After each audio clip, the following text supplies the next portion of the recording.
I never imagined coming home from work on a quiet Saturday afternoon would turn into one of the most bizarre neighborhood moments of my life. The sun was still high, the sky clear, and as I pulled into my driveway, something felt ... off. Music was playing. Laughter echoed from somewhere it shouldn't. And the scent of grilled shrimp and rose was definitely not coming from my house.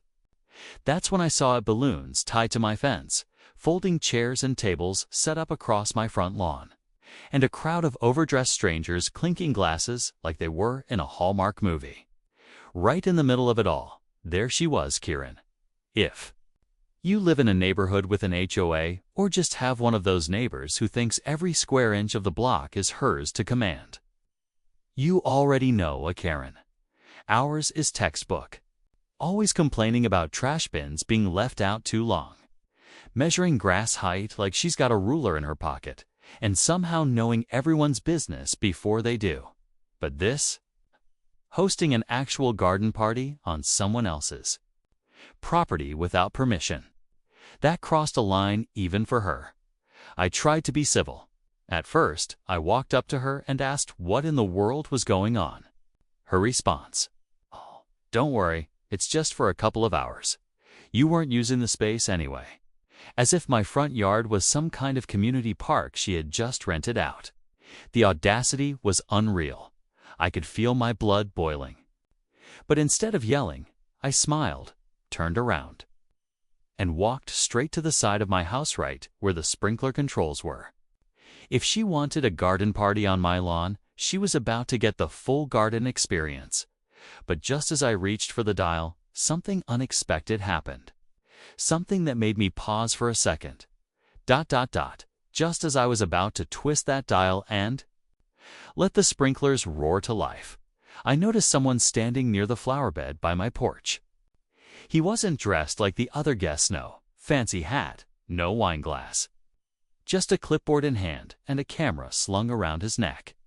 At first, I thought maybe Karen had hired an event photographer, but the way he was eyeing the edges of the lawn, taking photos of the fence line, and jotting notes didn't seem very ...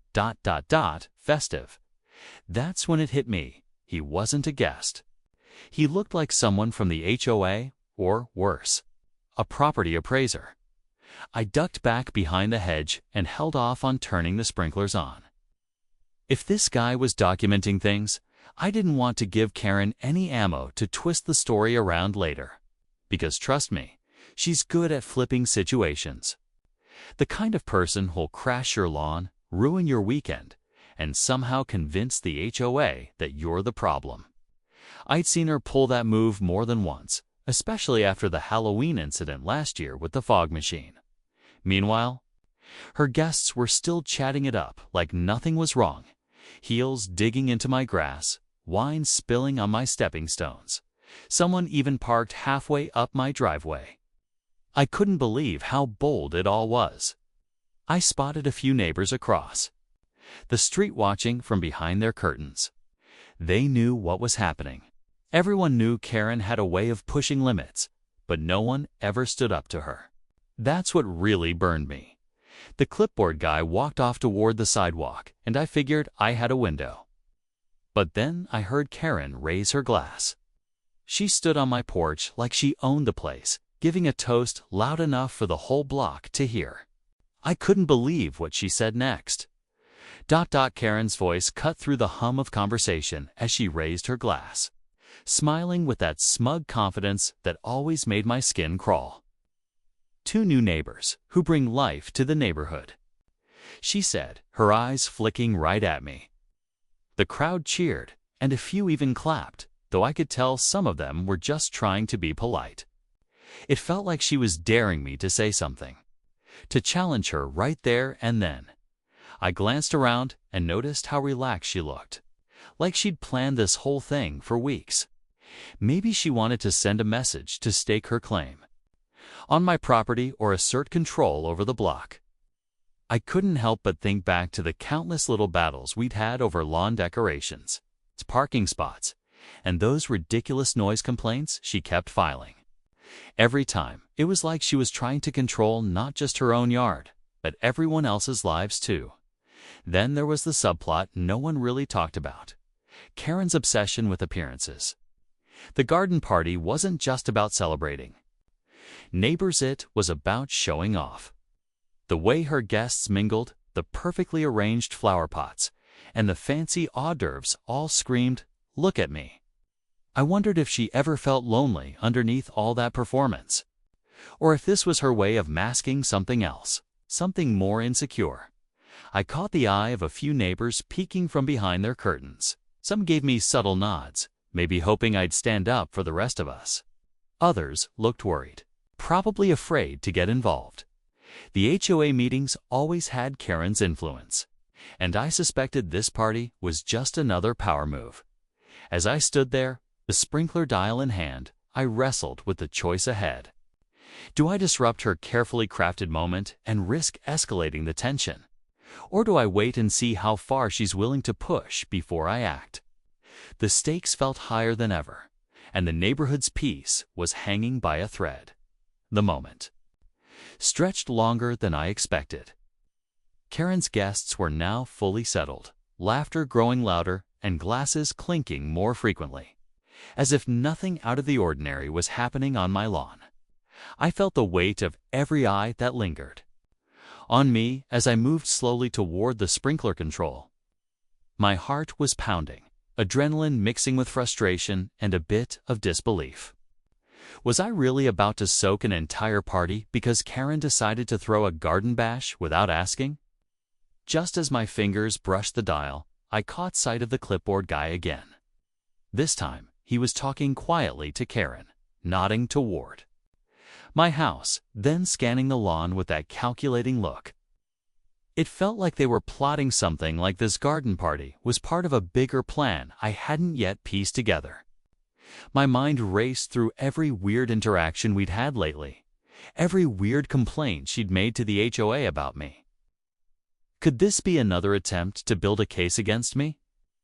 I hesitated, trying to steady my breathing, when suddenly one of Karen's guests stepped too close to my prized rose bush. I winced as she trampled a few petals, oblivious to the damage. Karen noticed but just waved it off with a smirk, clearly not caring about my property at all.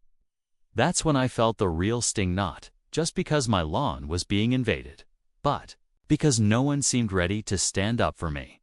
It was like Karen had everyone wrapped around her finger. Just as I was about to make a decision, the music shifted to a louder, more energetic song. Karen raised her voice, rallying the crowd for a toast or maybe a speech. Her eyes locked on mine again, sharper this time, daring me to ruin the moment. Tension cracked the air like static. Every second felt like a countdown to something big. The sprinklers beckoned, and the whole block was holding its breath, waiting to see what would happen next. Just when I thought the tension couldn't get any thicker, my phone buzzed in my pocket. I pulled it out, expecting maybe a message from a concerned neighbor or even a warning from the HOA instead. It was a notification from the city on alert about a complaint filed against me. The subject, unauthorized water usage. My heart sank. Had Karen already called them, trying to turn my own sprinkler against me before I even had the chance to act? I looked back toward the party, and that's when I saw it, 2 cars pulling up slowly at the end of the street. Not guests, but actual city inspectors, clipboard and all, stepping out with a serious look. The crowd's chatter dropped to murmurs. Karen's smile didn't falter. If anything, it got wider, like she was ready to take her victory lap. It hit me this garden party wasn't just about showing off or stepping on my toes. It was a carefully planned trap designed to catch me in the act of breaking some rule. All along, Karen had been playing a longer game, and now the whole neighborhood was watching to see what I'd do next. My front yard, my home, was suddenly a stage for a showdown I hadn't signed up for. The sprinkler dial felt heavier in my hand, and the decision that once seemed simple now felt like walking a tightrope. Do I turn them on and risk a city fine, or worse? Or do I hold back and let Karen's party go on knowing she's already won this round. The tension was suffocating.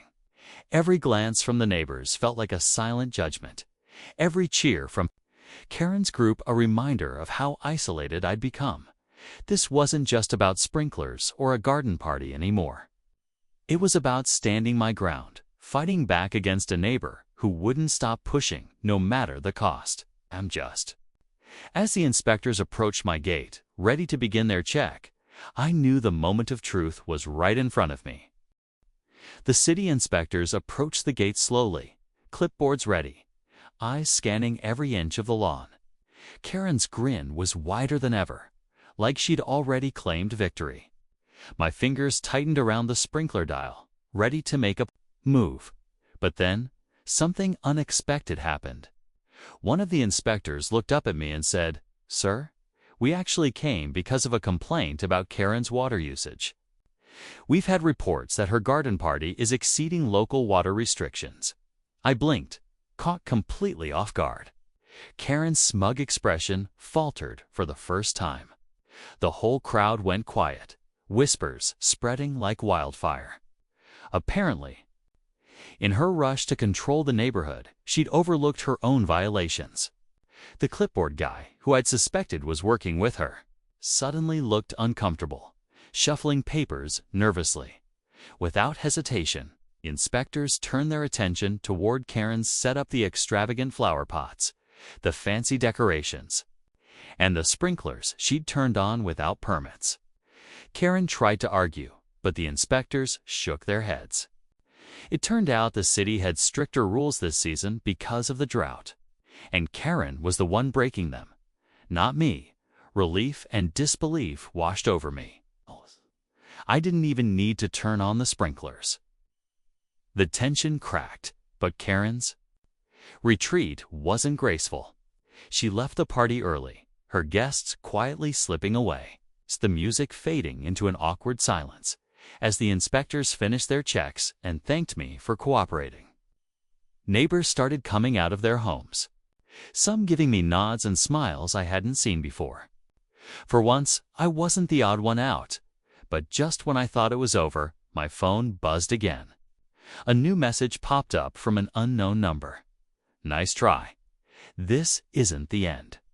The garden party was over, but the war with Karen was far from finished. After the inspectors left, the neighborhood felt different, lighter somehow. People I barely knew came over to chat, offering apologies for not standing up sooner or just sharing a smile of solidarity. It was as if Karen's hold on the block had loosened in that one afternoon. I looked down at my lawn, a little battered, but still mine, and realized this whole ordeal was more than just about a garden party or sprinklers.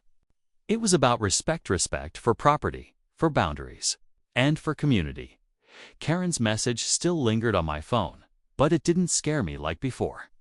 It reminded me that some battles with difficult neighbors don't end quickly. Sometimes they simmer and test your patience. But it also made me understand the importance of standing firm without losing my cool, and how support from others can quietly shift the balance. Over the next few days, the HOA sent out reminders about water restrictions and neighborhood rules, clear signs that the city was serious. Karen kept a low profile, probably realizing she had pushed too far this time. I took the chance to tidy up my yard, fixing the trampled flowers and resetting the fence decorations. It felt good to reclaim my space, both physically and mentally. Looking back, that wild garden party taught me a lot about boundaries and community dynamics. It showed me that sometimes people act out because they want control or attention, but you don't have to let them win. You can find strength in patience, in knowing your rights, and in building quiet alliances with your neighbors. So if you ever face a Karen throwing a party on your lawn, remember this: it's not just about the sprinklers or the noise, it's about standing up for your space and finding your voice, even when it feels like the whole neighborhood is watching. The story might have ended for now, but the lesson stays with me every day.